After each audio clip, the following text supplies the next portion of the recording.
Bonjour à tous, j'espère que vous allez bien et que vous êtes en forme. Je suis ravi de vous retrouver. Aujourd'hui, je vais vous parler d'un sujet qui n'appartient pas forcément qu'aux personnes hypersensibles et aux personnes surefficientes, qui touche finalement toutes les personnes et qui peut nuire grandement à vos relations.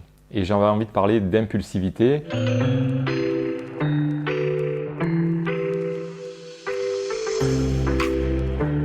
Parce que c'est un sujet souvent qui est pas toujours abordé.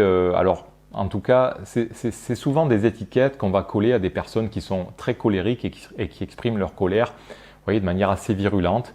Et donc, on va coller un petit peu l'impulsivité à un degré quelque part qui est assez haut, assez puissant. Et je crois que c'est une erreur parce que, à mon sens, nous avons quasiment tous, toutes et tous, une forme d'impulsivité. Si on est capable de l'avoir chez autrui, c'est que forcément on la possède aussi en soi. Et donc, à mon sens, c'est important de partir en quête, en recherche. Vous savez, c'est un peu comme un Pâques, on va chercher les œufs, là, et même les petits ils comptent. Ben voilà, on a tous aussi en nous des parts d'impulsivité, de manière à pouvoir améliorer quelque part la qualité de nos relations et pouvoir bénéficier des fruits de ce travail et de cette recherche.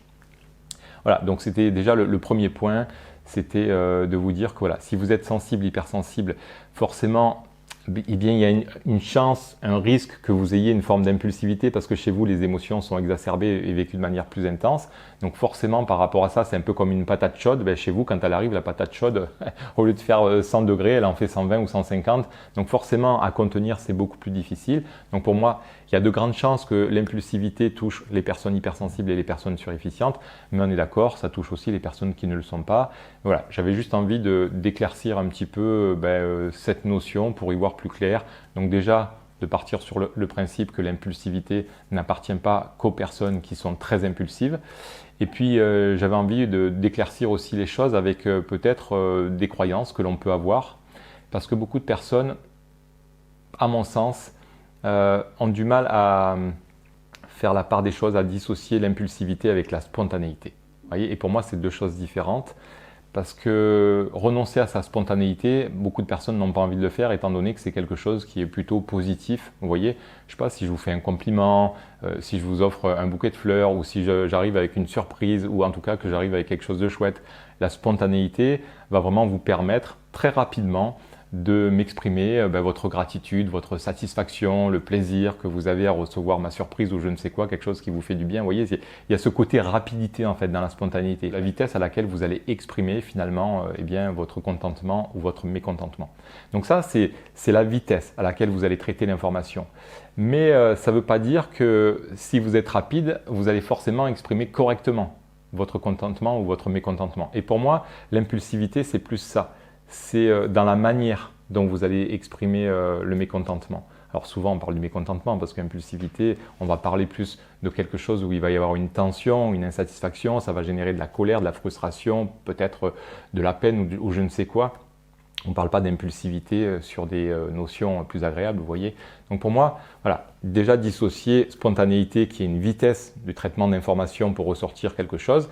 L'impulsivité, c'est la forme que ça va prendre. Vous voyez, une personne impulsive va être dans une forme de spontanéité, mais sortir une information en étant beaucoup plus dans une forme d'accusation, de critique, voilà, je déverse ma colère ou ma frustration sur les autres et je ne prends surtout pas mes responsabilités de ce qu'il en est, de peut-être que c'est moi qui ai mal compris ou peut-être que ça me peine et ça m'appartient, vous voyez, je ne prends pas la responsabilité. Donc ça, c'est vraiment un point important, c'est de comprendre que en fait, l'impulsivité est pour moi vraiment égale à l'incapacité à la personne à accueillir la patate chaude, à accueillir l'attention émise par le contexte, les propos, bref, ce qui peut vous toucher. Donc ça, c'est vraiment le premier point. Donc c'est qu'est-ce que je fais de la patate chaude? Soit finalement, je la rejette sur autrui ou je lui jette à la figure carrément, ou soit je suis capable de la garder quelques secondes pour voir qu'est-ce que je fais de cette information. Voilà, je me sens attaqué, je suis en colère, je suis frustré ou j'ai de la peine. Comment je peux faire pour traiter cette information de manière à la réinjecter de manière constructive, positive dans la relation. Si vous prenez la patate chaude et que vous la jetez sur autrui, ça ne sera pas positif. Voilà. Tais-toi le miou, je suis en train de filmer. Donc voilà, l'idée c'est ça, c'est déjà de dissocier impulsivité avec spontanéité. Et moi, vous le savez, dans ma proposition, je ne cesse de vous dire apprenez à accueillir vos émotions. Alors moi, c'est vraiment un processus sur lequel je peux vous accompagner, mais il y a tellement de bénéfices. Moi, je vous ai souvent parlé des bénéfices en termes de recyclage émotionnel, en termes de transcender vos mémoires personnelles et transgénérationnelles, de recycler finalement cette énergie pour la retrouver dans un état beaucoup plus vivant. Vous voyez, donc il y a énormément d'avantages sur le plan énergétique, mais il y a aussi bien sûr beaucoup d'avantages sur le plan relationnel, parce que ça va vous éviter d'être complètement contre-productif, même par rapport à vos propres besoins et vos propres objectifs. Vous voyez, donc c'est hyper important. Et puis je vais rajouter un dernier point sur lequel parfois il faut aussi être conscient de ce que n'est pas l'impulsivité. L'impulsivité, si vous êtes impulsif, vous n'êtes pas authentique. Vous avez peut-être l'impression de l'être, ou c'est peut-être même pas un sujet auquel vous avez pensé, mais l'impulsivité, à partir du moment où vous êtes mécontent et vous allez commencer à accuser, vous allez reporter votre colère sur autrui, vous ne pouvez pas être en train de parler de vous calmement, sereinement, en exprimant des demandes claires, propres, voyez, définies, suffisamment construites, etc. Donc une personne impulsive n'est pas authentique, même si elle ne le sait pas, et donc ce manque d'authenticité va faire qu'on ne va pas vous voir concrètement. Vous voyez, si, je sais pas, si vous êtes mécontente ou mécontent et que vous accusez une personne parce que quelque chose ne vous plaît pas, ben la personne, elle, va commencer à se regarder elle, et vous n'existez plus dans l'équation. Alors que si vous parlez de vous, de vos besoins, de manière beaucoup plus construite, positive, même si vous êtes en désaccord, au moins on va pouvoir vous percevoir, vous voir et comprendre un petit peu vos besoins et vos demandes. Vous voyez, donc c'est important de vraiment dissocier impulsivité, spontanéité qui n'a rien à voir, parce que là on est juste sur la vitesse de traitement de l'information. Après, l'impulsivité, c'est la manière dont on va sortir cette information. Donc on pourrait être très spontané, garder cette belle qualité en quelque part traitant l'information de manière cohérente, de manière constructive. Alors c'est pas toujours évident avec les émotions désagréables, hein, donc forcément, moi je pense que logiquement, quand on fait cette démarche, ben oui, il faut apprendre à être un peu moins spontané. On ne perd pas en qualité, hein, on perd pas, vous n'allez pas perdre un trait de votre caractère auquel vous pourriez être attaché, qui aurait beaucoup de bénéfices. Hein. Continuez à utiliser quelque part ce trait de caractère ou cette qualité quand c'est productif, mais c'est un peu comme un couteau, hein, j'ai envie de dire, si vous en servez pour éplucher les patates, les légumes, pour couper des trucs, que c'est constructif, c'est super, mais si vous piquez les autres avec, ben, ça va faire du tort, du mal, et donc ça va être contre-productif. Donc gardez le bon élan de la spontanéité, mais surtout apprenez à moins l'être si ce n'est pas du tout constructif et positif pour vous. Donc ok par rapport à ça.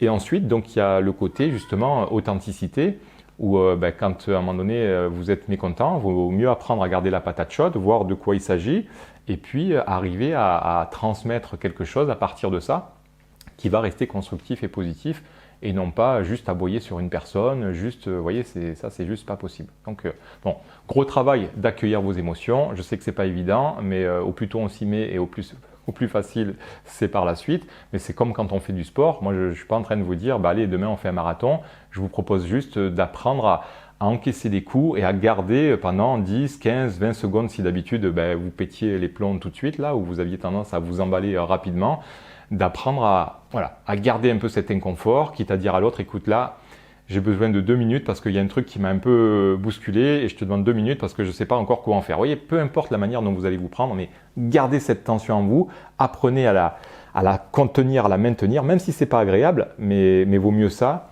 que d'avoir après beaucoup d'inconvénients parce que vous avez nuit à vos relations.